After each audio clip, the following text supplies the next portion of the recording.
What if one simple change to your daily coffee ritual could help you naturally manage your blood sugar? Before you take your next sip, you need to know some important information that could change your life. This isn't some miracle formula, and there's nothing for sale here. We're talking about coffee, the drink sitting in your kitchen right now, and one detail that changes everything: how and when you drink it. My name is Dr. Smile. In recent years, I've closely monitored hundreds of patients with prediabetes and type 2 diabetes, especially those over 60. What I'm sharing today has truly transformed the lives of many of them. Brazil is facing a silent crisis. According to the Ministry of Health, diabetes cases in our country have increased by 135% in less than 2 decades. Today, nearly 20 million Brazilians suffer from the disease. The situation is much more serious than most people realize. In my daily practice, I'm concerned not only about those who have already been diagnosed, but also about a huge group of people on the brink, with elevated glucose levels, unexplained fatigue after lunch, and constant thirst that won't go away. Many of them haven't been tested yet or don't know what to do other than take medication. Stay tuned to the end of this article, because I'll show you how a small, completely free habit adjustment can significantly help with sugar control. But first, let's clarify something most people don't know about coffee. Think of the pancreas as a miniature insulin factory, the hormone responsible for opening the doors of your cells so glucose can enter and be converted into energy. When you eat, sugar enters your bloodstream. The factory kicks into gear, produces insulin, and the glucose is absorbed by the cells. Everything works fine until the system gets overloaded. When you consume a lot of foods that cause sharp blood sugar spikes, your pancreas is forced to work to its limits. Over time, the cells become less sensitive to insulin. The body requires more and more of the hormone to achieve the same effect. And this is when insulin resistance develops, a direct path to type 2 diabetes. Now about coffee itself. Biochemically, it's an extraordinary drink. It contains hundreds of biologically active compounds, but 2 in particular stand out in science: chlorogenic acid and trigonelline. Think of them as the regulators of movement in your intestines. When you drink coffee before meals, these substances slow down and control the absorption of sugar from food. Instead of a sharp surge of glucose, you get a smooth flow that the pancreas handles without undue strain.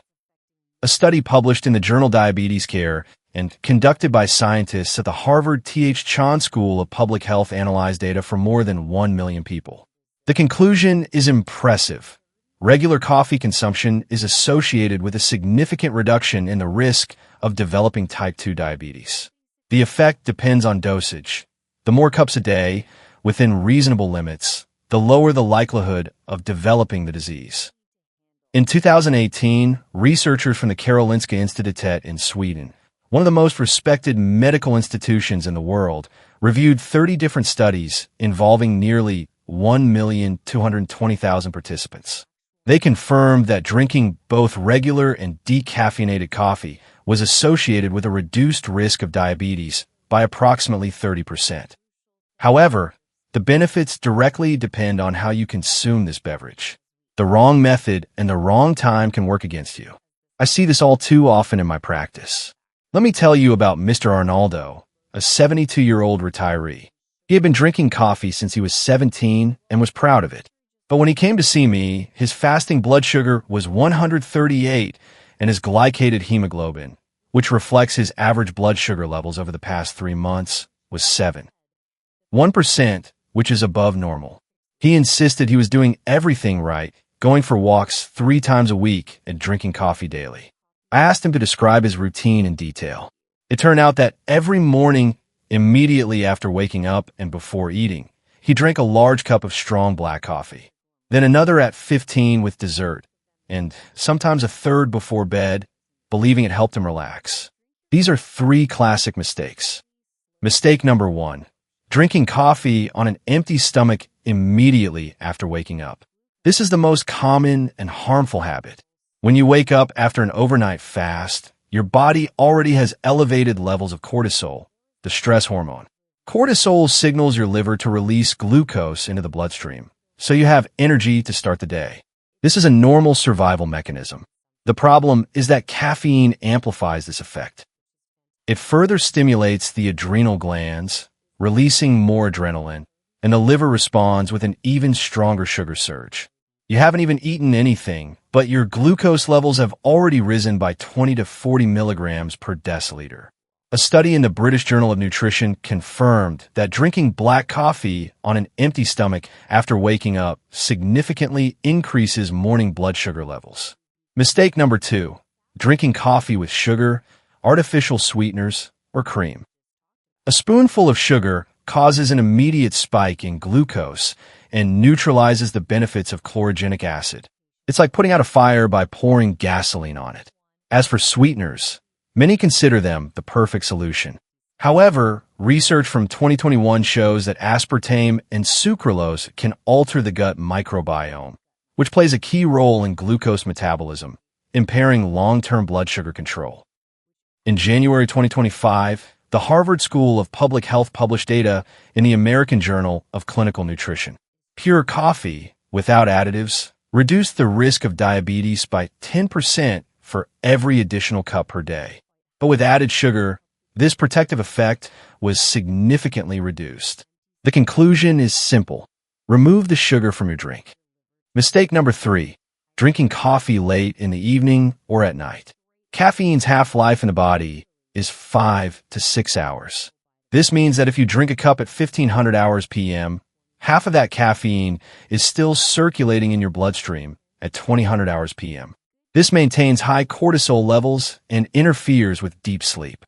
It's during quality sleep that the body regulates glucose metabolism. Poor sleep leads to uncontrolled sugar levels, creating a vicious cycle. When we adjusted Mr.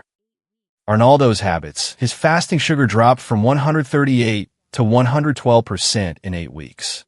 His glycated hemoglobin dropped from 7.1% to 6.6%. This happened without changing his medications or radical diets, simply by adjusting his coffee drinking ritual. Now I'll tell you exactly how to drink coffee to reap the maximum benefits. The first golden moment: breakfast, but not immediately after waking up. First, drink a glass of water. Wait 30 to 60 minutes. Eat something protein-rich: a fried egg, a piece of cheese, or plain yogurt without sugar. Only then should you drink coffee straight. Protein softens the effects of caffeine on cortisol and prevents a sharp sugar spike. Research in the Journal of Clinical Endocrinology showed that consuming protein before carbohydrates and caffeine reduces post-meal glucose spikes. For a stronger effect, you can add half a teaspoon of ground cinnamon. It contains compounds that partially mimic the action of insulin. Second, coffee before lunch. This is a secret few people know. About 20 to 30 minutes before your main meal, drink a small cup of black coffee without sugar. Chlorogenic acid will act as a regulator, slowing the absorption of sugar from the foods you're about to eat. This will reduce the post-lunch glucose surge, one of the main triggers for the development of diabetes. A Harvard Medical School study confirmed that coffee components significantly reduce sugar and insulin levels in the first 15 minutes after consuming carbohydrates. Third, after exercise. If you're walking or exercising, drink a cup of plain coffee within 30 minutes of completing the activity. After your muscles have worked, they become much more receptive to glucose, absorbing sugar from the blood for energy. Caffeine at this point enhances this effect. In terms of overall intake, the World Health Organization and health guidelines recommend drinking up to 4 to 5 small cups a day as safe for most adults. The Karolinska Institute confirmed that this amount provides protective benefits. However, everyone is different. If you experience heart palpitations, anxiety, or insomnia, your caffeine metabolism may be slow. In this case, limit yourself to 2 cups or choose a high-quality decaffeinated version, which also contains beneficial chlorogenic acid. Let's recall the story of Mrs. Donnelly, a 68-year-old teacher. She had type 2 diabetes, and even while taking metformin, her blood sugar was difficult to control. Her glycated hemoglobin level hovered above 7.5%. It turned out that she drank coffee with milk and sugar in the morning, ate cookies during the day, and had become almost inactive due to heavy legs. We came up with a simple plan: breakfast 45 minutes after waking up with a boiled egg, then coffee with cinnamon. A small cup of coffee 20 minutes before lunch. A 25-minute walk 3 times a week and coffee immediately afterward. We eliminated sweet cookies and sugar. After 6 weeks, her glycated hemoglobin dropped to 6.8%, and her fasting blood sugar was 109. She admitted that for the first time in years, she woke up feeling refreshed. I didn't change her medications, I changed her relationship with coffee. It's important to remember the invisible enemies that destroy all the benefits of coffee. Enemy number 1 is sugar of any kind, refined, cane, or honey. Any sweetness causes a glucose spike, nullifying the defenses. Enemy number 2 is artificial sweeteners. As I mentioned earlier, aspartame and sucralose disrupt the balance of intestinal microflora. If you need sweetener, use natural stevia. Enemy number 3 is industrial instant coffee bags. These products often contain hidden sugar and additives. Opt for natural ground Arabica coffee. Enemy number 4 is combining coffee with ultra-processed foods, white bread, store-bought cookies, or cakes. The glucose spike from refined carbohydrates is so great that no amount of chlorogenic acid can offset it. Coffee works best as part of the protective triad. The first element is the right coffee at the right time, without sugar. The second element is movement. You don't necessarily need to go to the gym. 30 minutes of moderate walking 3 to 5 times a week is enough to improve insulin sensitivity. Working muscles remove sugar from the blood. The third element is adequate protein intake. After age 60, the need for protein increases. Eggs, chicken, fish, legumes, cheese, and yogurt should be included in every main meal. When these 3 factors work together, their effect is multiplied.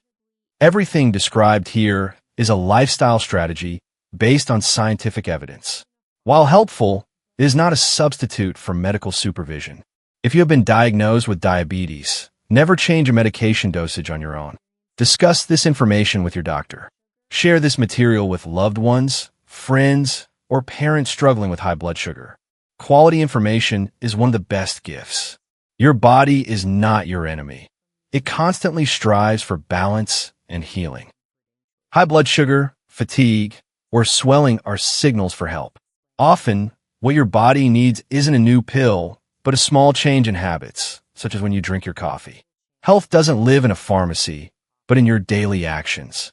Your well-being is shaped by the small decisions you make every day. Start with one simple change today, and your body will thank you in the future. Take care of yourself and those you love. See you in the next issue.